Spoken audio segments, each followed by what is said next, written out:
रामकृष्ण हरी सर्वांना नमस्कार. मी श्री सोना चॅनलमध्ये आपले स्वागत करत आहे. आज ज्ञानेश्वरी वाचताना सहज समजलेला भाव असा की आयुष्यात कोणावर फार काळ रुसू नये, रागवावं, भांडावं आणि जमलं तर भांडण लगेच निपटून टाकावं. नाही जमलं तर तो विषय तात्पुरता किंवा कायमचा वगळून बाकी बोलणं चालू ठेवावं. पण रुसवा, फुगवा, आबोला फार काळ चालू ठेवू नये.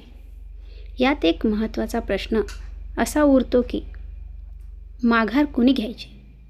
माऊली म्हणतात, ज्याला सुखी व्हायचे आहे त्याने पहिली माघार घ्यावी.